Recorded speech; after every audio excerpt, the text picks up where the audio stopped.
Dear students, welcome to Academic Path.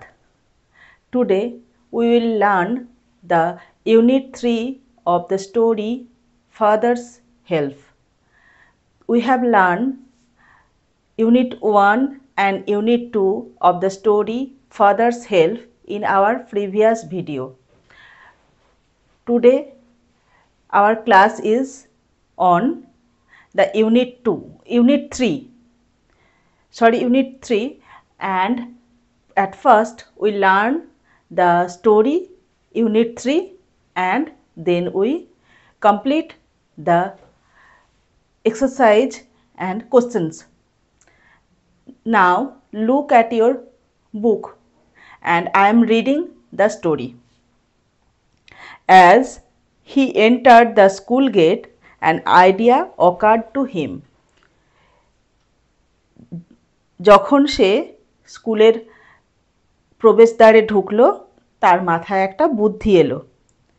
He would deliver the letter to the headmaster at the end of the day. সে দিনের শেষে প্রধান শিক্ষক মহাশয়কে চিঠিটা দেবে। There was a chance Samuel might do something during the course of the day to justify the letter. সারা দিনের মধ্যে Samuel নিশ্চয়ই কিছু করবে যেটা এই চিঠিটার বিচার্য বিষয় হবে। Swami stood at the entrance of his class. স্বামী তার ক্লাসে ঢোকার প্রবেশপথে দাঁড়ালো। Samuel was teaching arithmetic. Samuel পাটিগণিত পড়াচ্ছিলেন। He looked at Swami. তিনি স্বামীর দিকে তাকালেন। Swami hoped Samuel would scold him severely. স্বামী ভেবেছিল যে স্যামুয়েল তাকে খুব বকাবকি করবেন। You are half an hour late, Samuel said. Samuel বললেন, তুমি আধ ঘন্টা দেরি করে এসছো। I have a headache, sir, Swami said. স্বামী বলল, আমার মাথা ব্যথা করছিল স্যার।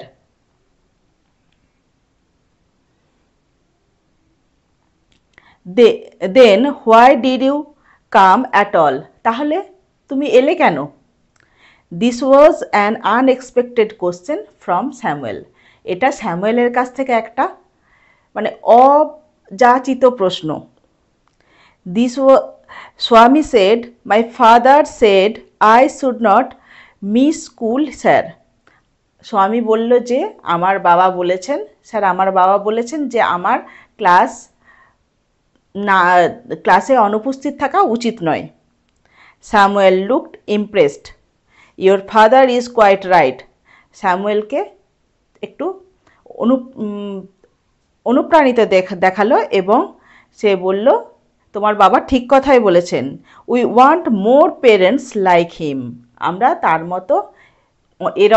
মতো আরও বাবা মা চাই। Oh, you poor man, Swami thought. স্বামী চিন্তা করলো, ও বেচারি মানুষ। You don't know what my father has done to you. সে মনে মনে ভাবলো যে আপনি জানেন না আমার বাবা আপনার জন্য কি করেছে। All right, go to your seat. ঠিক আছে, তোমার জায়গায় যাও। স্বামী sat down, feeling sad. স্বামী একটু দুঃখ বোধ করলো এবং নিজের জায়গায় গিয়ে বসলো। He had never met anyone as good as Samuel. সে স্যামুয়েলের মতো এরকম ভালো মানুষ কখনো দেখেনি। The teacher was inspecting the home lessons. শিক্ষক মহাশয় বাড়ির যে পড়াশোনা সেগুলো দেখছিলেন। To Swami's thinking, this was the time when Samuel got most angry. স্বামীর ভাবনায় এটাই হচ্ছে সেই সময় যেই সময় তিনি সব থেকে বেশি রেগে ওঠেন। But today Samuel appeared very gentle. কিন্তু আজকে স্যামুয়েলকে একটু মনে হচ্ছিল যে খুবই দয়ালু। Swaminathan, where is your homework? Swaminathan জিজ্ঞেস করল, স্বামীনাথন, তোমার বাড়ির কাজ কই? I have not done my homework sir, Swami said. Swami বলল, আমি আমার বাড়ির কাজ করিনি sir. Why headache? Ask Samuel. Samuel জিজ্ঞেস করলেন, মাথা ব্যথা? ইয়েস স্যার, হ্যাঁ sir. All right, sit down, Samuel said. Samuel বললেন যে ঠিক আছে, বসে পড়ো। When the bell rang for the last period at 4:30, Swami picked up his books and ran to the headmaster's room. যখন 4:30 সময় শেষ ঘন্টাটা পড়ল, তখন স্বামী নিজের বইপত্র তুলে নিয়ে প্রধান শিক্ষক মহাশয়ের ঘরের দিকে দৌড় দিল। He found the room locked. সে দেখল যে ঘরটা তালা দেওয়া। The peon told him the headmaster had gone on a week's leave. Peon তাকে বলল যে প্রধান শিক্ষক মহাশয় 1 সপ্তাহের জন্য ছুটিতে আছেন। Swaminathan ran away from the place. Swaminathan সেখান থেকে ছুটে পালালো। As soon as he entered home with the letter, father said, I knew you would not deliver it. যেই না সে বাড়িতে পৌঁছালো, তার বাবা বলল, আমি জানি তুমি চিঠিটা দাওনি। But the headmaster is on leave, Swami said. Swami বলল, কিন্তু প্রধান শিক্ষক মহাশয় ছুটিতে আছেন। Don't ever. Father snatch the letter away from Swami and tore it up. বাবা স্বামীর কাছ থেকে চিঠিটা কেড়ে নিলেন এবং সেটা ছিঁড়ে ফেললেন। Don't ever come to me for help if Samuel's called you again. যদি স্যামুয়েল আবার বকাবকি করে, তুমি কিন্তু আমার কাছে আসবে না। Are you deserve your Samuel, he said. তিনি বললেন যে তুমি স্যামুয়েলকেই ডিজার্ভ করো, বা তোমার স্যামুয়েলকেই লাগবে। তাহলে আজকে আমরা এই ফাদার সেলফ গল্পের ইউনিট 3টা পড়লাম এবং তার বাংলা মানেটা জানলাম। আশা করি তোমরা এটা বুঝতে পেরেছো। এবার দেখো ওয়ার্ড নেস্টে। স্ন্যাচড, টুক অ্যাওয়ে ফোর্সিভলি, মানে হচ্ছে কারোর কাছ থেকে কোনো কিছু ছিনিয়ে নেওয়া। এই ছিনিয়ে নেওয়াটাকে বলা হয় স্ন্যাচ। এবার আমরা কম্প্রিহেনশন এক্সারসাইজে যাব। কম্প্রিহেনশন এক্সারসাইজে দেখো, choose the correct alternative to complete the following sentences. যে নিচের দেওয়া যে বাক্যগুলো আছে, সেই বাক্যগুলোকে সম্পূর্ণ করতে হবে। তার জন্য কিছু অল্টারনেটিভ আনসার দেওয়া আছে। তাহলে অপশন এ হচ্ছে আমাদের 7-এর এ কোশ্চেনটা হচ্ছে, when Swami entered the class Samuel was teaching history, arithmetic, science, geography. তাহলে এখানে 4টে অপশান আছে। Right choice is arithmetic. When Swami entered the class Samuel was teaching arithmetic. তাহলে রাইট অপশান হলো arithmetic. Question number B, Swami was late to school by half an hour, 2 hours, 3 hours. তাহলে option 1 is the right answer, half an hour. Swami was late to school by half an hour. Question number C, the headmaster was on a leave for 1. Option 1 day, option 2 month, option 3 year, option 4 week. তাহলে আমাদের answer is option 4 week. The headmaster was on a leave for 1 week. তাহলে আমরা 7-এর যে কোশ্চেনগুলো হলো সেগুলো পড়লাম। এবার আমরা 8-এ আসবো।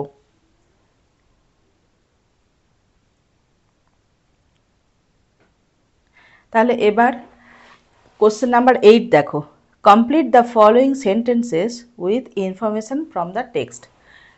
টেক্সট থেকে তথ্য নিয়ে শূন্যস্থান পূরণ করো। তাহলে question number A, as Swami entered the school gate an idea occurred to him. তাহলে ব্ল্যাঙ্কসে কী হবে, an idea occurred to him. Question number B দেখো, Swami stood at the entrance to his class. তাহলে ব্ল্যাঙ্কসে কি হবে? The entrance to his class. Question number C, এবার কোশ্চেন নাম্বার সি দেখো, কোশ্চেন সিতে আছে father snatch the letter away from Swami and শূন্যস্থানটাতে হবে tore it up. Father snatch the letter away from Swami and tore it up. বাবা স্বামীর কাছ থেকে চিঠিটা নিলেন এবং ছিঁড়ে ফেললেন। কোশ্চেন নাম্বার বি এর বাংলা মানে হচ্ছে Swami stood at the entrance to his class. Swami তার শ্রেণীর দরজায় দাঁড়িয়েছিল বা শ্রেণীকক্ষের দরজায় দাঁড়িয়েছিল। Question number A, as Swami entered the school gate an idea occurred to him. Swami যখন তার স্কুলের প্রবেশপথ দিয়ে ঢুকছিল তার মাথায় একটা বুদ্ধি এলো। তাহলে আমরা শূন্যস্থানে দেখলাম কোশ্চেন নাম্বার এতে an idea occurred to him. Question number B শূন্যস্থানে হবে the entrance to his class and question number C ব্ল্যাঙ্কসে হবে টোর ইট আপ। তাহলে এবার আমরা কোশ্চেন নাম্বার 9 দেখব। এবার আমরা কোশ্চেন নাম্বার 9 দেখব। কোশ্চেন নাম্বার 9-এ আছে fill in the blanks, fill in the chart with information from the text। পাঠ্য থেকে তথ্য নিয়ে যে তালিকাটি পূরণ করো। একদিকে আছে কজ আর অন্যদিকে আছে effect. Question number A, effect আছে Swami did not do his homework. Cause কি হবে? কজ হবে হেডেক। স্বামী তার বাড়ির কাজগুলো করেনি, কারণ কি না হেডেক বা মাথা ব্যথা। মাথা ব্যথার জন্য স্বামী তার বাড়ির কাজগুলো করেনি। এবার question number B, question number বিতে কজে কি আছে? Swami never met anyone as good as Samuel. Swami স্যামুয়েলের মতো এত ভালো কাউকে কখনো দেখেনি। এর ইফেক্ট কি হবে? স্বামী ফেল্ট স্যাড। স্বামী দুঃখিত হয়েছিল। এর ইফেক্টে যে এত ভালো কাউকে দেখেনি তার জন্য স্বামী দুঃখিত হয়েছিল। এবার আমরা কোশ্চেন নাম্বার সিতে আসি। সিতে এফেক্টটা কি আছে? এফেক্টটা আছে স্বামী could not deliver the letter. স্বামী চিঠিটা পৌঁছে দিতে পারেনি। কজ কি হবে বা কারণ কি হবে? The headmaster was on leave. Headmaster প্রধান শিক্ষক মহাশয় ছুটিতে ছিলেন। তাহলে আমাদের কজ আর এফেক্ট কি হলো? Cause headache, effect Swami did not do his homework. Cause হচ্ছে Swami never met anyone as good as Samuel. Effect Swami felt sad. Cause the headmaster was on leave. Effect হচ্ছে Swami could not deliver the letter. এরপর আমরা 10 নম্বর question করব। এবার আমরা question number 10 করব। Question number 10-এ কি আছে? Choose the correct alternatives to complete the following sentences. নিচের যে বাক্যগুলো আছে সেগুলোকে সম্পূর্ণ করতে যে সঠিক যেটা অল্টারনেটিভ সেটা বাছাই করো। Question number A, Reena takes took the bus to school every day. এখানে রিনা, উত্তর হবে Reena takes the bus to school every day. কেন টেক্স হলো? এখানে রিনা যেহেতু থার্ড পারসন এবং সিঙ্গুলার নাম্বার, সেজন্য টেক্স হলো। কেন টুক হলো না? যেহেতু এই কাজটা প্রতিদিন ঘটে, সেই জন্য আমরা টুক ব্যবহার করলাম না, কারণ রিনা প্রতিদিন যায়, সেই জন্য আমরা প্রেজেন্ট টেন্স করলাম। আর প্রেজেন্ট টেন্সে রিনা হচ্ছে থার্ড পারসন সিঙ্গুলার নাম্বার, তাই আমরা থার্ড পারসন সিঙ্গুলার নাম্বারের ভার্বের ক্ষেত্রে ভার্বের শেষে এস অথবা ইএস যোগ হয়। তাহলে টেকের সঙ্গে এস যোগ হয়েছে, দিয়ে হয়েছে টেক্স। তাহলে শূন্যস্থানটাতে কি দাঁড়ালো? Reena takes the bus to school everyday.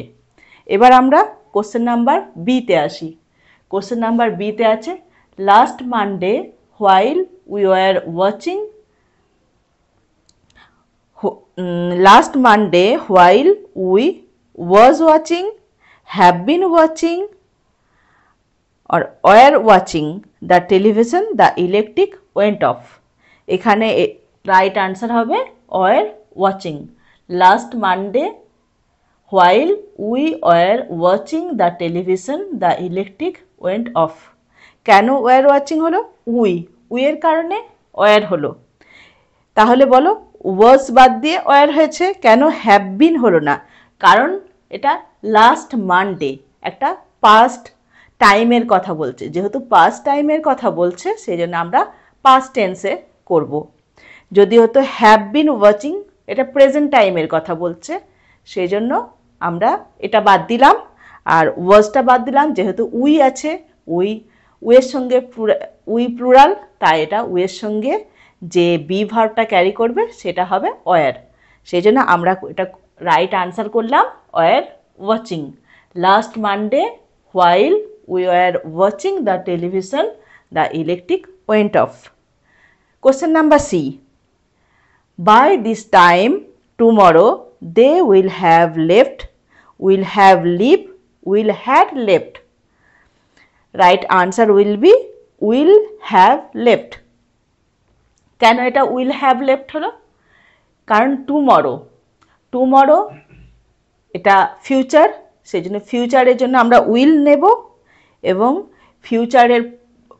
ফিউচারের যে বি ভার্বটা থাকে উইল বা শ্যাল, ফিউচারে উইল বা শ্যালের সঙ্গে যে আমাদের ভার্ব বসে সেটা প্রেজেন্ট টেন্সে বসে, সেই জন্য হ্যাভ হলো। আর হ্যাভের পরে পাস্ট পার্টিসিপেল হয়, সেই জন্য হবে লেফট, উইল হ্যাভ লেফট। তাহলে কোশ্চেন নাম্বার সি দাঁড়ালো, by this time tomorrow they will have left. এবার আমরা কোশ্চেন নাম্বার 11-এ আসি। কোশ্চেন নাম্বার 11-এ আছে, fill in the blanks with appropriate articles and preposition. এখানে শূন্যস্থানগুলো উপযুক্ত আর্টিকেল এবং প্রিপোজিশন দিয়ে পূরণ করতে হবে। তাহলে কি আছে? Arifa the younger blank the two girls has cracked IIT while blank older one is blank engineer blank a multinational company. তাহলে Arifa the younger of the two girls, এখানে অফ প্রিপোজিশন বসবে। Has cracked IIT while the ওল্ডারের সঙ্গে the হবে, কারণ এটা দাস আর্টিকেলটা নির্দিষ্ট কোনো ব্যক্তি, বস্তু বা অন্য কোনো জিনিসের জন্য ব্যবহার করা হয়, তাই ওল্ডারের সঙ্গে দা বসলো। The older one is an engineer, যেহেতু এখানে এ আর অ্যানের মধ্যে অ্যান বসছে, যেহেতু ইঞ্জিনিয়ার শব্দটা বা ওয়ার্ডটা একটা ভাওয়েল সাউন্ড দিয়ে শুরু হচ্ছে, সেই জন্য এখানে an engineer in a multinational company. এখানে প্রিপোজিশন বসছে ইন। তাহলে আমাদের কি হলো শূন্যস্থানে? প্রথম শূন্যস্থানটাই হলো অফ প্রিপোজিশন, সেকেন্ড শূন্যস্থানে হলো দ্য আর্টিকেল, থার্ডে হলো অ্যান আর্টিকেল, এবং ফোর্থে বসালাম ইন প্রিপোজিশন। তাহলে আজকে আমরা যে 10 এবং 11 যে গ্রামারগুলো আছে এগুলো কমপ্লিট করলাম।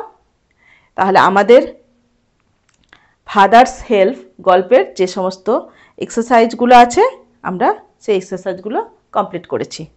তাহলে আজকের ক্লাস এই পর্যন্তই। যদি তোমাদের আমার ভিডিও ভালো লেগে থাকে অনেক অনেক লাইক করো, অনেক অনেক শেয়ার করো।